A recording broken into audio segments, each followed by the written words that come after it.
So this is a tour of my apartment. I don't know why I'm doing this, but this is my very small kitchen. My refrigerator, yay. Coming out of the hallway into the one great room, which is split in half because the other half of it's my bedroom. This is my YouTube studio, and this is my music studio gear. And then behind my couch is my bedroom because I live in a studio apartment with just one big room. This is my YouTube green screen. And then this is my little tiny bathroom. This is a closet. And this is the house I wish I had. Hey everybody, welcome back to my channel. This is Chris Irving from Kratom Kingdom, coming from Knoxville, Tennessee. I thought I'd give you a brief tour of my very tiny apartment because sometimes it's fun to get to know who your YouTubers that you're subscribed to are. So I'm going to tell you a little bit about myself in this video.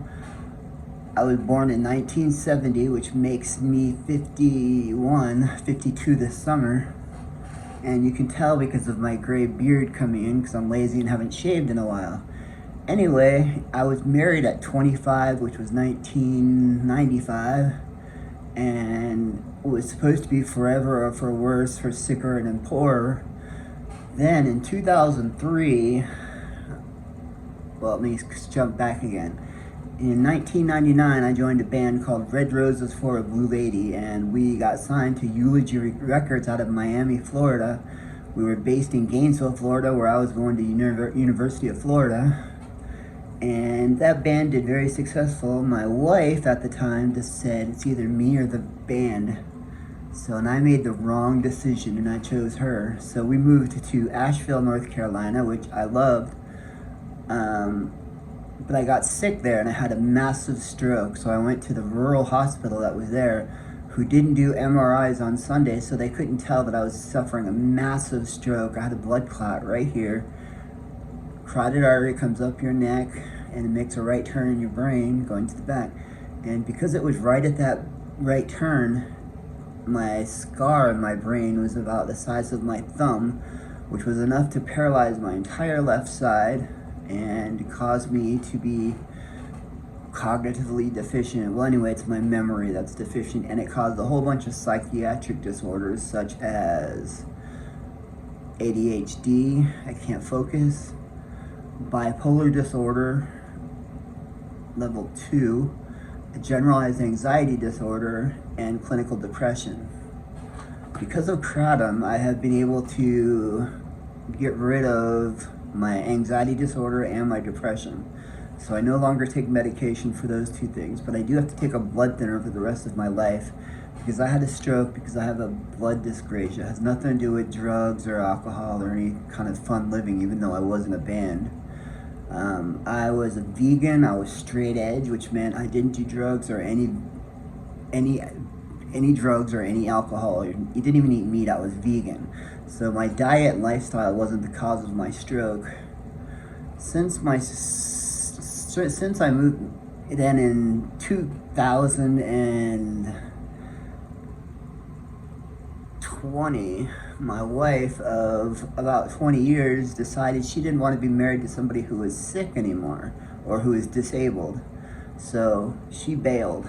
I was a school teacher for 5 years before my stroke in Asheville, North Carolina. I taught computer skills and business skills, which lasted until my stroke. After my stroke, I took a long-term leave of absence. Then I tried to go back, but because my memory was so poor, I couldn't focus. I couldn't work. So I went on disability and moved into this very tiny studio apartment.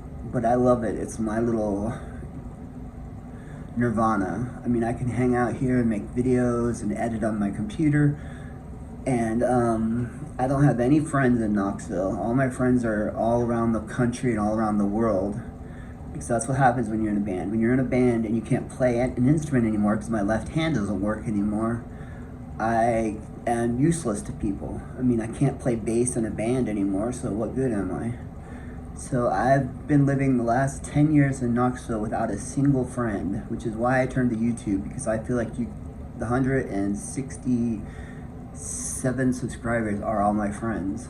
We communicate back and forth through the comments, and I really enjoy that. I mean, it makes me feel like I'm a part of the world again. And this picture of the house behind me is where I wish I lived and where I will live someday. I have a girlfriend, but she lives in the Philippines, which is kind of cool because I've always wanted to visit Asia. And I am going to move to Asia as soon as I can save a couple of $1,000s for the plane trip. And when I live in the Philippines, which is a third world country, I'm going to be rich because I can still collect my disability payments even though I live overseas. It'll just go into my bank account here, which I'll be able to access from the Philippines, and I'll live like a rich person because the Philippines is such a poor country. The US dollar is like gold there. So anyway, that's who I am. I spent 5 minutes talking about me. This is me, love me or hate me. I am going bald, as you can see. Ooh, I hate that. And which is why one day I would like my channel to blow up so that I could actually afford to live in a real house and get hair plugs, or actually be able to fly to the Philippines. And the Philippines has its own kratom. They have kratom trees in the Philippines because it is Southeast Asia, very close to Indonesia, which is where 90% of kratom comes from. Indonesia, Vietnam, Bali. Trying to think of all the other places in Southeast Asia that kratom comes from. And the reason I call it kratom is because that's in Thailand, or another place where kratom comes from. In Thai language, it's called kratom. And for some reason, I hate it when people call it kratom, because it's kratom or kratom, because that's the way they say it in their language in Indonesia. So I've always just kind of stuck with that. And I know it irritates a lot of people. It irritates my mom to no end. But I'm going to do a video in the coming future, an interview with my mom, because she can tell you guys what I was like pre-kratom and what I'm like now. Pre-kratom, I had migraines 99% of the time. I always had a headache, whether it be an anxiety headache or a tension headache or migraine. And I had horrible migraines that would send me to the emergency room at least twice a month. And since kratom, I haven't had a migraine. I had one migraine, and I didn't have the pain from the migraine. I just had the nausea and the photosensitivity, but no pain, because kratom really got rid of the pain of the migraine. So anyway, that's who I am. I look forward to hearing who you guys are in the comments. So peace out, people. I love you all.